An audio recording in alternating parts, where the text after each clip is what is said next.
So there is a game that is free on the Epic Games Store up until this Thursday coming, and this game is known as The Last Stand Aftermath, and what we're going to do in this video is go through if I believe it's worth playing. And jumping into it, this game is basically like a zombie survival, sort of like a roguelike. Basically you go through different areas, and in order to make even more progress, you need to explore these areas to find fuel cans to put fuel in your car, otherwise you're not going to be able to travel. So as an example, say you go to a small neighbourhood, you find a fuel can, it's got one fuel in there, you might be able to move on to the next area. And the reason it's a roguelike or a roguelite is because when you die with your character, that character has gone forever. So if you've managed to loot a couple of assault rifles, you've got a shotgun, a hunting rifle, and then you go and you basically get eaten, that is it. You lose all of those weapons. You're basically sent back to the camp to pick a new recruit that you can take out and go on an adventure with. At the very start of the game, you have a tutorial. It basically lets you figure out how to shoot your enemies, how to attack them with melee.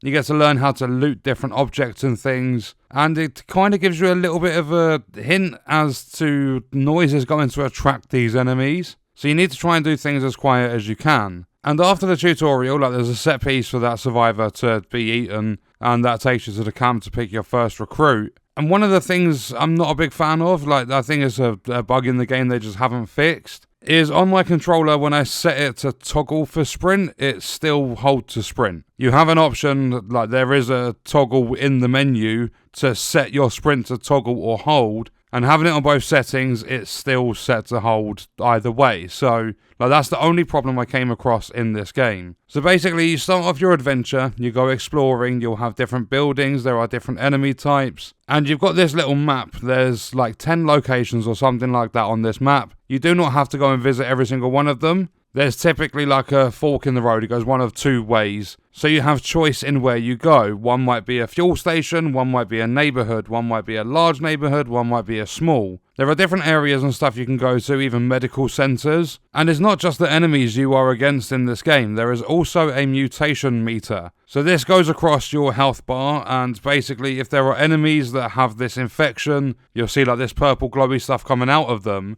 If they have that and they hit you, they will fill up your mutation bar, which basically lowers your max health. And for every full bar you get, you do earn a mutation. This mutation will make you stronger at the same time as making you weaker. So for an example, say you start with 100 health, you get your first mutation, you drop down to 80 max health, but this thing might give you 50% extra carrying capacity. The mutation could also give you something like dealing an extra 25% melee damage, or it could even give you more movement speed. There's lots of different things the mutations can do, and you can have quite a few of them. It's just every single one you have, even though you're getting stronger, you're getting weaker at the same time, because if you lose your health, if that goes to 0, or if the mutation fills up all of your health bars, that's it, game over. Back to the starting camp, picking another recruit, going into a new run. So you go to your first location, you start looting up, going into different buildings. You can break into some buildings. There are some that will have just wooden barriers going across the door. Some might even have windows that you can smash and climb your way in. You loot all the containers, you pick up what you can. You do have quite a limited carrying capacity, and if you become over encumbered, you will start losing your movement speed, you'll start draining your stamina quicker, and your stamina's going to basically come down permanently over time as well. You need to find items that are going to give you stamina healing, so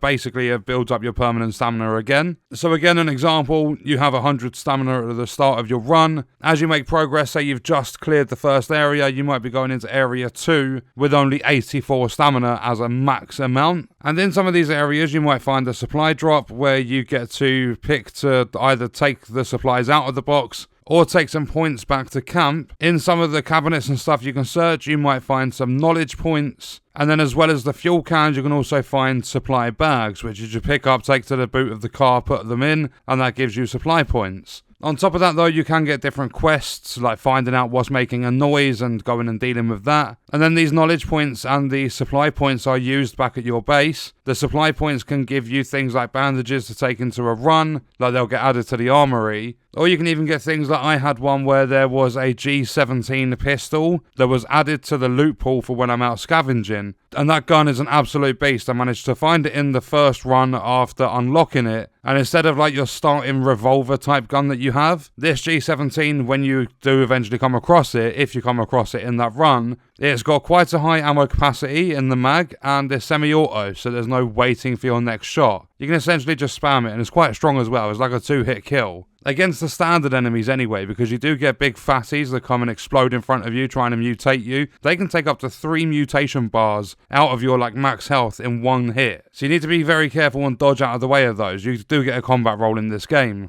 And then on top of your standard enemies, you'll have like little kids, I'm going to call them. Like they're basically smaller, weaker enemies. They take like 1 hit to kill. And then you've even got big ones that don't explode, but they take a lot more of a beating than your standard enemies. And there's probably more in the game that I just haven't experienced. And then after the supply points, you've got the knowledge points, which are going to be put into permanent upgrades. So you can increase your stamina, you can increase your healing effectiveness, you can increase your reload speed. There's a bunch of different stats you can improve as you are doing runs and finding knowledge points and stuff, and then using those points back at camp, or even through these like radio things that you can find and like place a battery in them and use during your run. So looting and exploring is a massive part of this game. It's crucial to your survival and improving your run like success chance. And I have only died in this game at the moment. I've only done a few runs here and there. But I did get to the very end, which is like basically the company that started the virus or whatever they want to call it. It's essentially like a military camp that you need to try and deal with. The one that I had, because I don't know if these areas are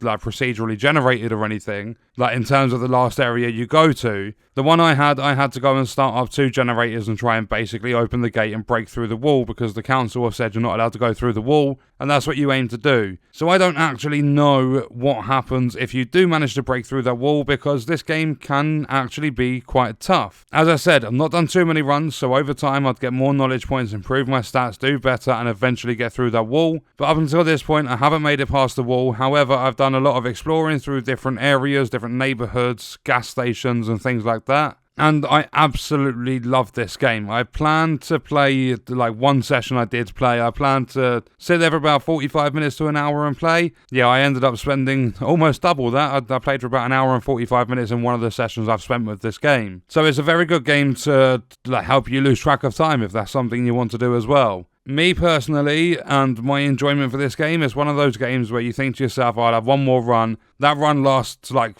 half an hour or something. And then you just get so attached to the different loot that you found. It's like, okay, I've just died with this character. I want to get a brand new recruit. I want to go again and try and get that same, like similar sort of stuff back. Because during my playtime with this game, I found a hunting rifle, which is by far the best weapon I found so far. And I say that over weapons like SMGs and assault rifles and stuff, because you don't burn through the ammo anywhere near as quick. And the hunting rifle is a 1-hit kill to the standard enemies. Although I do like breaking my melee weapons, getting a couple of mutations, building up my melee damage, and then going punching the shit out of the enemies in the game. So, to answer the question, is it worth playing The Last Stand Aftermath? I'm going to say absolutely yes, if you can get it cheap. I think for what this game is, the price they have, like the full price for it, absolutely takes the piss. On Steam, this game is like £21 or something like that, and I really do not think this game should be priced like that. I think it should be priced, it should have a price of roughly half of what they're charging for it. But I'm very glad I got it for free. Obviously, it's the best price getting your games for free. And I think this is definitely worth your time. I just don't think it's worth the price they're asking for. I think if you can find it on sale, it's definitely worth grabbing. And that was our little look at The Last Stand Aftermath. And what we're going to do is leave that video there. Let me know your thoughts and stuff about this game in the comments. And I'll see you guys in the next one. I hope you enjoyed it. Thank you for watching.